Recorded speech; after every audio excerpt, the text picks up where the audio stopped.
Europe 1. Et Culture Média, c'est tous les jours sur Europe 1 de 10h à 11h30 avec Thomas Hill, avec Olivier Pouls, Joe Hume ce matin et votre invité Thomas, le réalisateur Jean-Jacques Hano pour son ciné-concert symphonique qu'on vous recommande.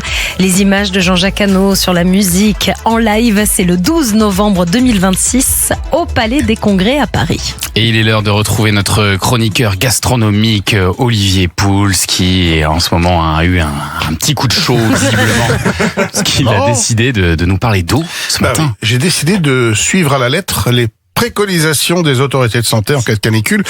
Il faut s'hydrater, paraît-il. Alors je vous vois venir du rosé, du pastis ou du spritz. Non, les amis, de l'eau ferrigineuse, de l'eau. Alors enregistrez bien la chronique parce que ça n'arrivera pas toutes les semaines. Je vous rassure quand même, c'est la première fois. Alors non pas que je bois de l'eau, mec, je fais une chronique dessus, mais c'est passionnant en réalité car vous savez qu'il existe depuis quelques années non seulement des sommeliers de l'eau, mais des bars à eau, bien sûr. Et puis quand vous allez dans certains magasins, vous êtes stupéfait de voir le linéaire, les variétés d'eau qui vous sont proposées. Parce que évidemment, il y a eau et eau. Alors, 2 atomes d'hydrogène pour un atome d'oxygène, H2O évidemment, mais pas uniquement, puisque dans l'eau, il y a à peu près 1% de minéraux dissous.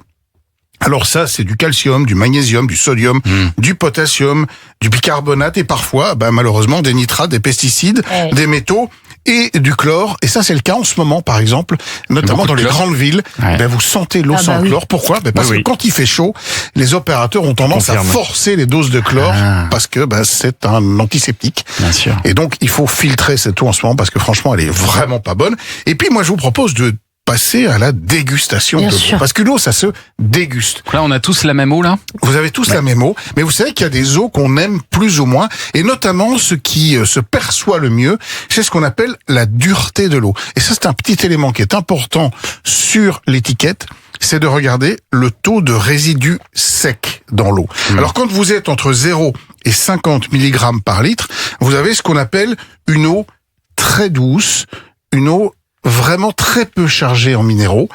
Entre 50 et 500, c'est une eau équilibrée. C'est la plupart des eaux que vous trouvez en bouteille. Et puis au-delà de 500, c'est une eau riche, c'est une eau dure. Ce sont généralement des eaux d'eau thermale, vous savez, la Vittel, la Contrex par exemple. Alors bien sûr, on peut les boire, mais pas trop en trop grande quantité parce que ça va dans les reins. D'où le fait qu'elles aient un goût plus prononcé aussi. Elles ont un goût plus dur, elles ont un goût très particulier et il vaut mieux alterner parce que les reins, chez certaines personnes en tout cas, ne peuvent pas toujours bien éliminer ces petits résidus secs et ça peut faire potentiellement des calculs. Alors, qu'est-ce que c'est que l'eau que vous nous avez amené? Alors là, je vous ai apporté une eau de source de montagne, puisée à un peu plus de 1200 mètres d'altitude. C'est une eau qui a très peu de résidus secs. C'est la Volvic, quoi. Voilà. C'est à peu près. C'est ce que j'ai pensé. Alors, je me suis dit, c'est de la Volvic. C'est pas de la Volvic. Moi, j'aurais dit de la Mont-Roux. Ça pourrait être. On va citer des marques comme ça. Alors, oui, pardon. C'est pas de la Evian. Non, alors c'est une eau de source Grand Barbier des volcans d'Auvergne. Comme la Volvic. En fait, c'est une très bonne eau. Alors, moi, je la trouve bonne parce que, en fait, quand on la goûte, on a cette espèce de douceur, d'équilibre. Vous avez presque une note un peu minérale. Vous avez certaines eaux, par exemple, qui sont salines. Vous prenez l'épar. Voilà, exactement, sur des eaux qui sont très salines. La ceinture. Exactement. Ça fait aller. Ça, c'est des eaux minérales. Et vous avez donc cette texture en bouche. Et puis, ce qui varie aussi d'une eau à l'autre, c'est ce qu'on appelle le pH, c'est-à-dire le niveau de l'acidité.